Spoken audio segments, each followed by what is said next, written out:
요한복음 3장 1절에서 15절까지 한 절씩 교독하도록 하겠습니다. 그런데 바리새인 중에 니고데모라 하는 사람이 있으니 유대인의 지도자라.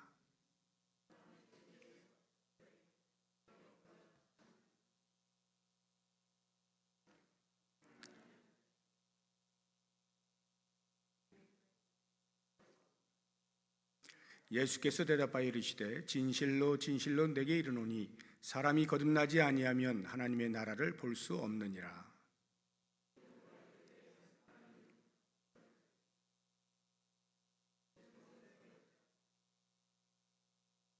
예수께서 대답하시되 진실로 진실로 내게 이르노니 사람이 물과 성령으로 나지 아니하면 하나님의 나라에 들어갈 수 없느니라. 내가 내게 거듭나야 하겠다 하는 말을 놀랍게 여기지 말라.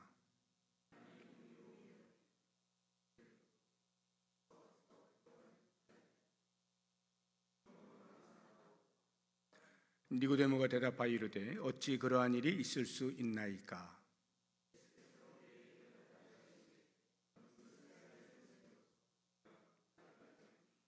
진실로 진실로 내게 이르노니 우리는 아는 것을 말하고 본 것을 증언하노라. 그러나 너희가 우리의 증언을 받지 아니하는도다.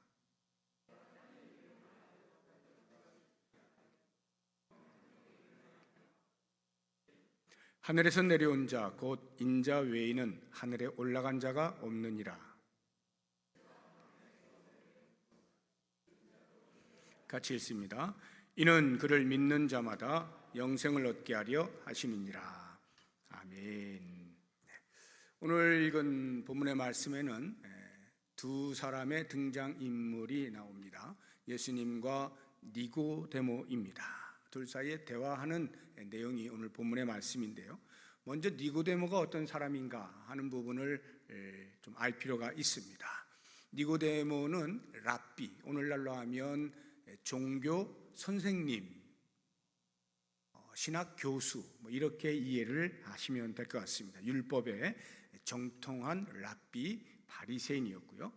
또한 산헤드린 의원이었고 그 산헤드린 공회의 특권을 가진 사람으로 높은 종교 지도자 중에 한 사람이었다. 이렇게 이해를 하시면 되겠습니다. 그런데 이 니고데모에 대한 정보가 성경에 그다지 많이 나오지 않아요. 한 두 군데 정도 우리가 찾아볼 수가 있는데, 하나는 이제 오늘 말씀 예수님을 만난 이후에 니고데모의 행적 가운데에서 이렇게 사람이 변해가는구나 하는 것을 짐작할 만한 그러한 것 하나가 7장 15절을 보시게 되면 이렇게 나와 있습니다.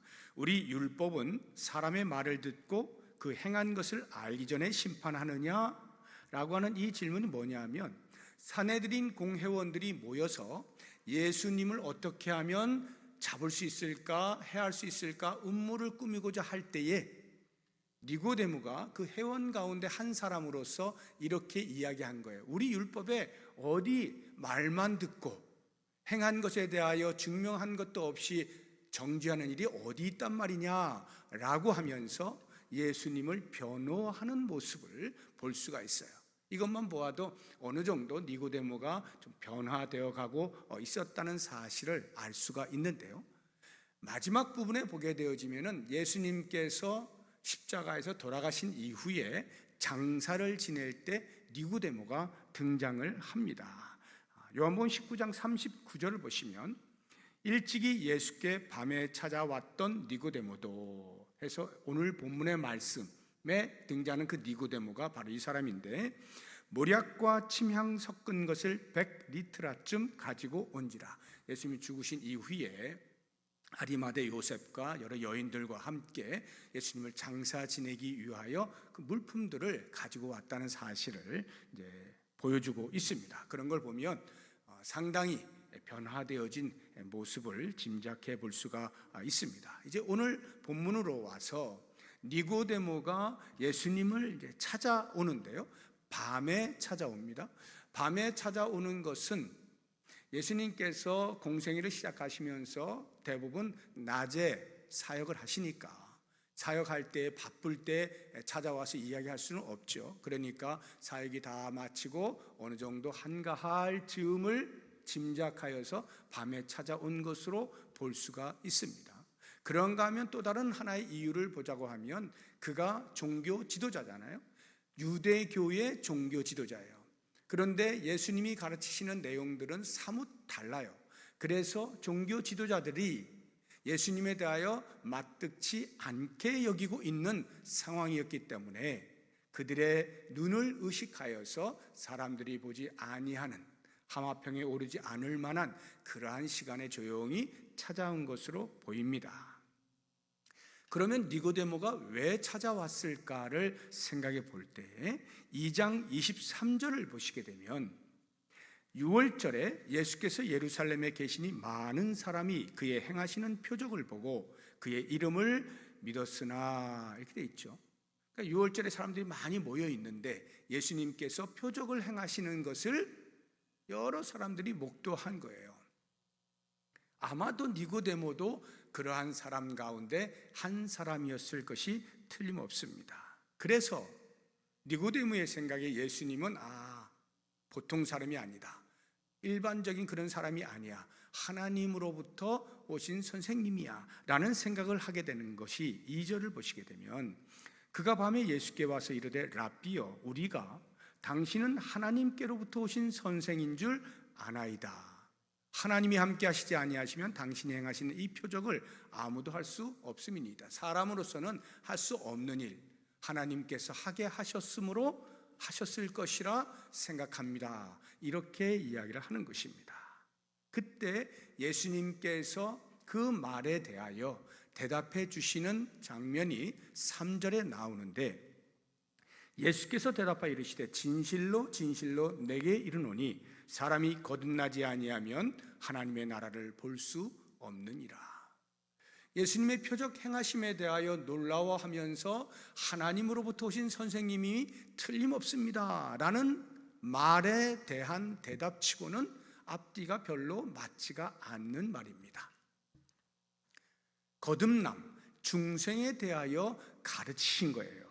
왜 이렇게 했을까 생각해 보면 니고데모가 예수님을 찾아왔을 때 비록 그가 겉으로는 표적에 대한 이야기를 했지만 실상 그의 마음 중심에는 이런 분이라면 혹시 내가 가지고 있던 이 영적인 갈증에 대하여 대답을 해줄 수 있지 않을까라고 하는 기대감을 가지고 왔음이 틀림이 없는 거예요.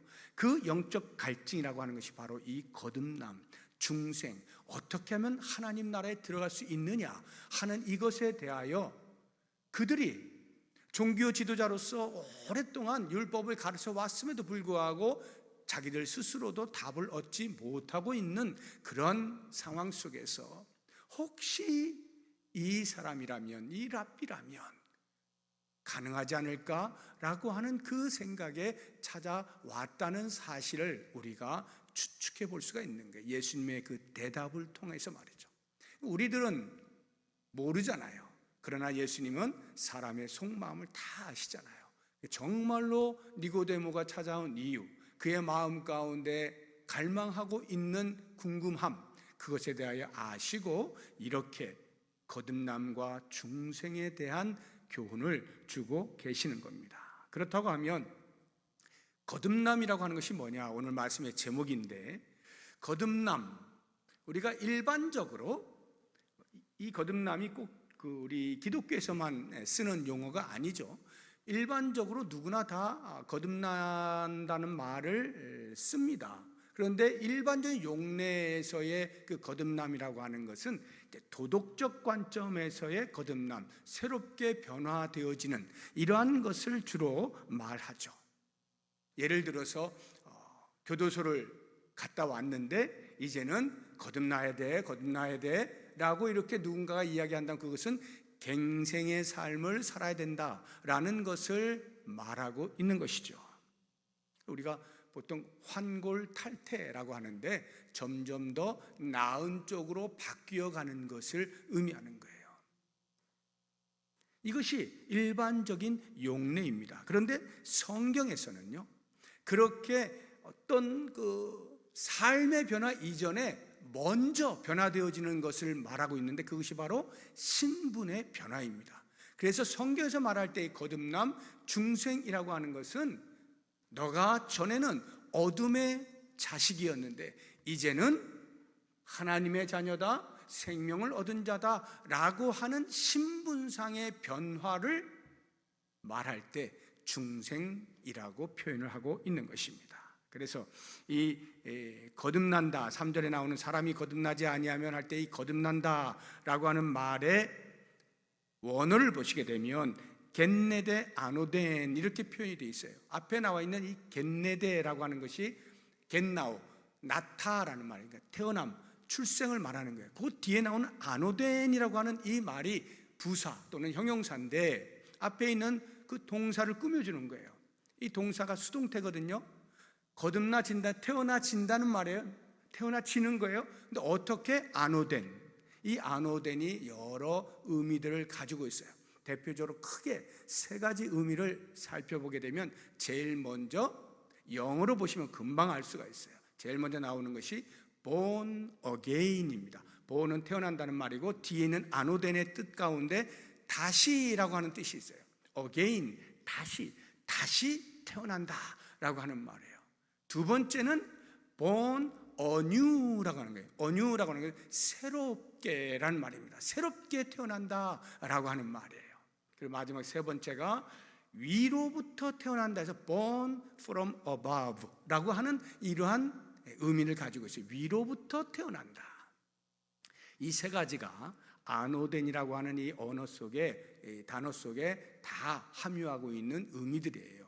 이 세 가지를 종합을 해보게 되어지면 위로부터 영적으로 다시 새롭게 태어난 사람, 중생자라고 말하는 것입니다. 그래서 이것을 성경에서는 중생자, 중생한 사람, 거듭난 사람이라고 하는 말을 또 다른 말로 표현해 놓은 것이 하나님의 자녀입니다. 로마서 8장을 보시게 되면 14절 이하에 무릇 하나님의 영으로 인도함을 받는 사람은 곧 하나님의 아들이라. 너희는 다시 무서워하는 종의 영을 받지 아니하고 양자의 영을 받았으므로 우리가 아빠, 아버지라고 부르짖느니라. 성령의 친히 우리의 영과 더불어 우리가 하나님의 자녀인 것을 증언하시나니. 해서 위로부터 영적으로 다시 새롭게 태어난 사람을 하나님의 자녀라고 부르는 것입니다. 그렇다고 하면 과연 우리는 어떻게 거듭나는가 하는 부분을 알아야 되겠죠. 어떻게 거듭나는가? 니고데모는요, 이 거듭남에 대한 예수님의 교훈을 들었을 때에 무지의 극치를 달립니다. 아니, 사람이 늙어서 어떻게 다시 태어난단 말입니까? 어떻게 엄마 뱃속에 다시 들어간단 말입니까? 그도 그럴 것이 전혀 다시 위로부터 새롭게 태어난다는 이 영적인 의미를 알 리가 없는 니고데모로서는 액면 그대로 받아들일 수밖에 없잖아요. 그러니 그것이 자기의 머리로 이해가 안 되죠. 물어볼 수밖에 없는 거예요. 그게 도대체 무슨 말입니까? 할 때 예수님께서 말씀해 주시는 것이 5절 말씀이에요. 진실로 진실로 내게 이르노니 사람이 물과 성령으로 나지 아니하면 하나님의 나라에 들어갈 수 없느니라. 해서 거듭난다는 말의 의미는 물과 성령으로 난다는 의미다, 이렇게 말씀을 하시는 거예요. 그리고 이제 우리가 오늘날에 보았을 때 물과 성령으로 난다 할 때 우리가 성령으로 난다는 말은 어느 정도 이해가 가능해요. 성령께서 우리의 굳은 마음을 부드럽게 하시고 우리의 마음 가운데 외부로부터 들려오는 하나님의 말씀에 대하여 받아들일 준비를 먼저 시켜주신다. 이런 차원에서 성령이 하시는 일, 성령으로 난다라고 하는 말의 의미를 어느 정도 이해가 되는데, 앞에 나와 있는 물과 성령으로 할 때 이 물은 과연 뭔가에 대해서 그동안에 많은 학자들이 오랜 시간에 걸쳐서 이거야 저거야 라는 말들을 많이 해왔어요. 대표적으로 크게 세 가지가 있는데 그 첫 번째가 물세례라고 보는 관점입니다. 물세례. 언어적으로 보게 되면 가장 근접한 해석이에요. 물과 성령을 할 때 이 물이 물세례를 의미한다라고 충분히 볼 수 있어요. 그런데 신학적으로 보게 되어지면 이해가 안 되는 겁니다. 왜냐하면 세례라고 하는 것, 물 세례라고 하는 것은 내가 예수 믿었음에 대하여 사람들 앞에서 공표하는 거거든요. 공표하는 행위지, 그 물 세례를 받은 것이 내가 거듭난 것이 되는 것은 아니에요. 물 세례를 안 받으면 그럼 거듭나지 않느냐? 그렇지 않습니다. 거듭났기 때문에 물 세례를 받는 것뿐이죠. 물 세례를 받게 되면 거듭나게 되는 일은 아니다라고 하는 차원에서 볼 때 물과 성령으로 나는 것을 중생이라고 말하는 것은 이 물 세례는 조금 신학적으로는 맞지가 않아요. 그래서 이 부분에 대해서 칼빈 선생님은 여기서 말하는 물은 뒤에 나오는 성령과 같은 의미를 중의적으로 표현하고 있는 것이다, 강조하여 말하고 있는 것이다, 이렇게 이야기를 했어요. 이것도 신학적으로는 문제가 없어 보입니다. 성령으로 난다라고 하는 부분에서는 당연하니까요. 그러나 이제 언어적으로 보게 되어지면 조금 비약한 그러한 해석이라 이렇게 보여지기도 합니다. 또 다른 하나를 보게 되면 이 물을 말씀으로 보는 거예요. 그래서 말씀과 성령으로 나지 아니하면, 해서 이 중생이 성령의 일하심과 말씀, 성령은 우리의 안에서 일하시는 분이고 말씀은 밖에서부터 들려와서 그것을 통하여 거듭나게 된다라고 하는 것인데요, 야고보서 1장 18절을 보면 이렇게 말씀하고 있어요. 그가 그 피조물 중에 우리로 한 첫 열매가 되게 하시려고 자기의 뜻을 따라 진리의 말씀으로 우리를 낳으셨느니라. 그래서 이런 말씀을 통하여서 이 물이 말씀을 의미하는구나 라고 하는 것을 신학적으로는 충분히 납득이 되는 것입니다. 베드로전서 1장 23절도 마찬가지예요. 너희가 거듭난 것은 썩어질 씨로 된 것이 아니요 썩지 아니할 씨로 된 것이니 살아있고 항상 있는 하나님의 말씀으로 되었느니라 해서 말씀이 우리를 살리고 우리를 거듭나게 한다, 충분히 신학적으로 설명이 가능해요. 그러나 이것도 역시 마찬가지로 언어적으로 보게 되어지면 조금 난감한 그런 해석이에요. 그래서 이것은 지금까지 오랜 세월 동안 많은 학자들이 연구하고 고민했지만 이 정도까지입니다. 저 역시도 그 이상 다른 것을 보기가 어려워요. 그래서 이 정도까지만 우리가 알고 더 정확한 것은 주의 나라에 가서 알아보는 걸로 그렇게 하시면 될 것 같아요. 자, 그러면 성령, 말씀과 성령으로 우리가 거듭나게 된다, 신학적으로는 전혀 문제가 없는 것이니까 그렇게 이해를 했을 때 중요한 건 이거예요. 그러면 나는 거듭난 자인가? 이 부분, 나는 거듭난 자인가? 이제 여러분 스스로 질문을 던져보세요. 스스로에게 나는 거듭난 자인가? 나는 중생자인가? 뭐라고 대답을 하시겠습니까? 이 부분에 대하여서 오늘 예수님의 가르침을 통하여서 우리가 분명히 알기를 원하는데요, 나는 거듭난 자인가? 니고데모가 그걸 전혀 못 알아듣잖아요. 그러니까 예수님께서 바람의 비유를 들어서 설명을 해주셔요. 바람의 비유. 바람, 요즘 이제 찬바람이 좀 살살 불지 않습니까? 그러면 우리가 바람이 불 때 바람이 있구나 라고 하는 걸 금방 알죠. 뭐 고민하지도 않습니다. 연구할 필요가 없어요. 그냥 느끼니까요. 그런데 정작 이 바람이 어디서 온 거지? 어떻게 생긴 거지? 뭐 이렇게 찾아보려고 하면 그 출처를 찾아내는 것이 쉽지가 않습니다. 분명히 있다는 것은 알겠는데 어떻게 생겨난 것일까를 설명하려면 상당히 어렵죠. 예수님께서 그 바람의 비유를 설명하시는 거예요. 8절을 한번 보세요. 8절을 보시면 바람이 임의로 불매 내가 그 소리는 들어도 어디서 와서 어디로 가는지 알지 못하나니.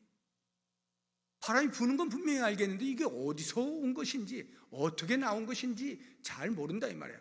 그런데 그 뒤를 보시면 성령으로 난 사람도 다 그러하니라 이렇게 설명하는 거예요. 중생한 자, 거듭난 자도 이와 같다라는 말씀을 해주시고 있는 겁니다. 무슨 말일까요? 존재는 알겠는데 어떻게 설명하기는 어렵다 이 말이에요. 성령으로 난 거듭남에 대하여 분명히 거듭난 건 알겠는데 어떻게를 말하고자 할 때는 상당히 어려운 것이다 라는 거예요. 다시 말해서 바람이 불 때에 이게 존재하는구나 라고 하는 것을 아는 것은 바람을 통하여 내가 시원함을 느끼기 때문이죠. 어떤 바람으로 말미암아서 나타난 현상들, 결과들이 있어서 바람의 존재, 사실을 인식하는 거예요. 그런데 그것을 설명하고자 하면 어렵다 이 말이에요. 성령으로 난 사람, 즉 거듭나게 되어지면 이러이러한 현상들이 우리에게 있는데 그 결과들을 보니 나는 거듭난 사람이구나 하는 것을 알 수 있다는 거죠. 그러한 현상들이 과연 뭐냐 이 말이에요. 어떤 것을 보아서 내가 거듭난 사람인가를 알게 되는가, 많은 이야기를 할 수 있습니다만 대표적으로 크게 세 가지만 간단히 이야기를 하면, 첫 번째, 믿음이 발생하는 거예요. 거듭난 사람에게는 반드시 믿음이 들어가게 되어 있어요. 내가 예수님을 나의 구세주로 믿습니다, 나의 주인으로 믿습니다 라고 하는 이 고백은요, 거듭난 사람이 아니면 할 수 없는 거예요. 물론 그냥 남들이 하니까 따라하는 말, 그런 거는 할 수 있어요. 그러나 그 사람은 믿는 사람은 아니죠. 그러니까 진실한 믿음의 고백을 하는 사람이라고 한다면 그것은 반드시 거듭난 사람만이 할 수 있는 현상이라는 거예요. 그래서 우리가 정확히 표현하면 제가 믿습니다 라고 하는 것보다는 믿어집니다 라고 하는 표현이 더 정확해요. 믿어지는 거예요. 성령의 일하심을 통하여 내가 믿어지게 되는 거예요. 왜? 중생함으로 성령의 은혜를 통하여서 내가 거듭나게 되어지니까 나도 모르는 사이에 예수님을 나의 구세주라고 고백하고 있더라 이 말이에요. 그런데 이 고백의 시점, 제가 예수님을 믿습니다 라고 하는 이 고백의 시점과 내가 거듭난 시점은 같을 수도 있고 다를 수도 있습니다. 대부분은 다릅니다. 대부분은 달라요. 어떻게 다르느냐? 중생이 훨씬 먼저 일어나요. 대부분은. 그 일어난 일을 내가 모른다 할지라도 시간이 흘러서 예수를 나의 구세주로 고백하게 되어지면서 내가 중생한 사람이었구나 하는 것을 깨닫게 돼요. 그런데 어떤 경우에는 동시에 일어날 수도 있겠죠. 극적으로 성령의 일하심을 통하여 내가 거듭났는데 그 순간에 바로 예수님을 나의 구세주라고 고백하는 경우도 없지는 않을 것입니다. 그러나 대부분은 중생이 먼저 일어나고 그리고 믿음의 고백이 나타나게 된다라고 하는 것이에요.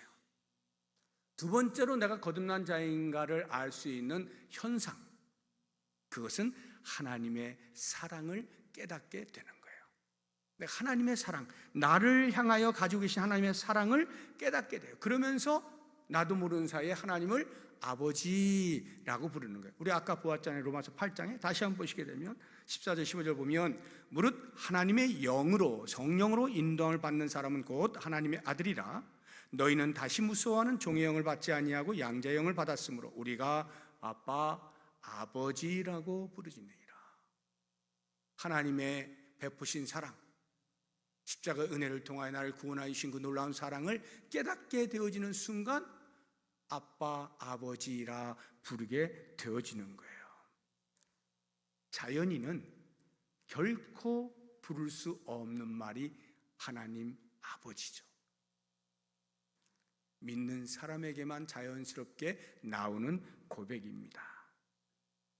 이렇게 하나님을 아버지라 부르게 되어지면서 나를 향하여 베푸르신 그 놀라운 사랑을 깨닫게 되어질 때 그 다음으로 자연스럽게 나타나는 나의 반응은, 하나님 아버지, 저도 하나님을 사랑합니다. 이렇게 고백하게 되어 있죠. 이것은 의지적으로 내가 그렇게 해야지 다짐을 해서 하는 것이 아니라 자연스러운 감정의 반응인 것입니다. 그래서 고백하는 거예요. 사랑합니다 나의 예수님, 사랑합니다 나의 하나님, 사랑합니다 나의 아버지. 이렇게 고백을 할 수밖에 없는 거예요. 너무나 자연스럽게 말이죠. 그래서 하나님의 사랑과 내가 하나님을 향한 사랑이 만나게 되어지면서 그 속에서 아름다운 사랑의 교제가 풍성히 일어나는 거예요. 이러한 교제가 있는 사람은 자신이 거듭난 사람이라는 것을 알 수 있어요.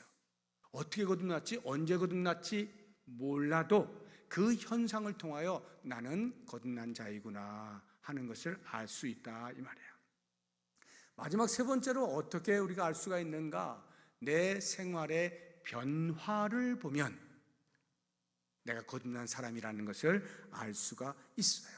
거듭난 사람은요, 생각에서부터 말하는 것, 태도, 행동 이런 것이 이전과 달라지게 되어 있습니다. 왜냐하면 사탄의 지배 아래 있었던 옛사람의 모습이 얼마나 추악한 것인가, 죄에 물들었던 것인가를 알게 되기 때문에 그것을 청산하는 진실한 회개가 나타나게 되어지고 하나님 아버지를 바라보는 새 사람으로서의 삶의 동경이 발생하게 되는 것입니다.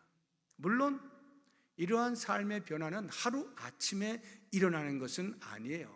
어떤 사람은 그 속도가 누군가보다는 빠를 수도 있겠지만 아무튼 모든 사람은 이전의 모습, 사탄의 지배 아래 있었던 그때의 모습을 그대로 가지고 있는 사람이 없어요.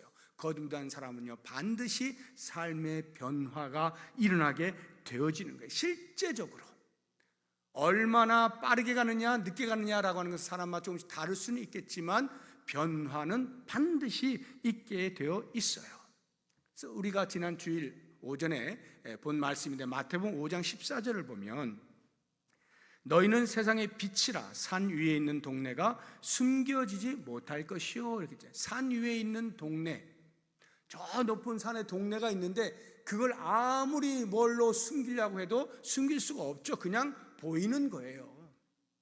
우리가 예수를 믿잖아요. 거듭났잖아요. 그러면 우리의 삶이요 드러나게 되어 있어요. 변화되어지는 모습으로 드러나게 되어 있는 거예요. 빛으로 부름받았기 때문에 그 빛은 감출 길이 없는 것입니다.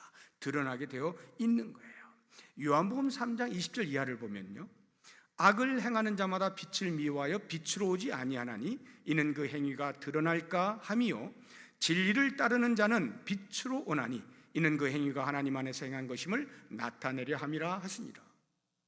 너무나 자연스럽게 우리가 거듭난 사람은 자연히 빛 가운데로 스스로가 드러나게 되어 있는 거예요.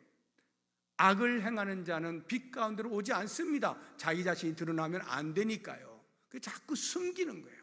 그러나 예수 믿는 사람은요, 자기의 모습이 자기도 모르는 사이에 자꾸 드러나요. 빛 가운데로 나오게 되어 있다는 거예요. 고린도서 2장 15절을 보게 되면 우리는 구원받는 자들에게나 망하는 자들에게나 하나님 앞에서 그리스도의 향기니, 향기를 머금고 있는 것이 무엇을 어떻게 한다 해서 그 향기가 없어지는 게 아니죠. 우리가 있는 그 자체에서 향기는 풍기게 되어 있는 것입니다. 그래서 이제 오늘 말씀을 보면서 다시 한번 스스로에게 질문을 던져보십시오. 나는 거듭난 사람인가? 방금 말씀드린 이러한 세 가지 현상들이 내 삶에서 나타나고 있다고 한다면 나의 거듭남에 대하여서는 의심할 필요가 전혀 없어요. 거듭난 자로서 성령께서 나를 하나님의 자녀 삼아 주신 이 사실을 명백하게 인지하고 이제부터 우리의 삶은 성화를 향하여서 나아가는 길만 남아있는 거예요. 거룩으로 나아가는 길에 있어서 인지를 희미하게 하고 있는 사람은 자신의 삶의 변화에 대하여 그다지 관심이 없으니까 더디 갈 수밖에 없겠죠. 그러나 그렇구나, 내가 하나님의 자녀로 부름받았구나, 그렇다고 하면 나는 이제부터 예수 그리스도의 성품을 닮아 그리스도에게까지 자라야 되겠구나라고 인식을 하게 되어지죠. 그렇게 되어지면 내가 어디를 가든지 그리스도의 향기를 자연스럽게 풍기기 위하여 어떻게 나 자신을 다듬어 가야 할지, 변화시켜 나아가야 할지, 어떤 부분을 노력해야 될지 명확하게 드러나게 되죠. 죄를 멀리하고 어찌하든지 하나님의 거룩하심을 닮아서 거룩의 삶을 살고자 애를 쓰는 거죠. 생각에서부터 변화를 시도하고 내 말하는 것, 나의 말이 과연 그리스도를 담는 말인가 하는 것을 늘 생각하는 거예요. 하고 나서 생각하는 것이 아니라 생각하고 나서 말할 수만 있다면 그 말이 좀 더 질이 높아지겠죠. 그리스도를 담는 말들이 나올 수 있겠죠. 그리고 나의 삶의 태도, 그것이 그리스도인 다음으로 변화되어지면서 드디어 행동하는 것이 주님께서 기뻐하실 만한 그러한 행동들로 바뀌게 되는, 이것을 소망하면서 목적하면서 살아간다고 한다면 우리의 거듭남, 하나님의 하신 일, 그 일은 얼마나 대성공이겠는가 하는 것을 생각하면서 하나님의 성공작으로서의 멋진 삶을 살아갈 수 있기를 주의 이름으로 축복합니다. 함께 기도할 때요, 먼저 우리 찬송 하나 부르겠습니다. 해 아래 새 것이 없나니라고 하는 찬송인데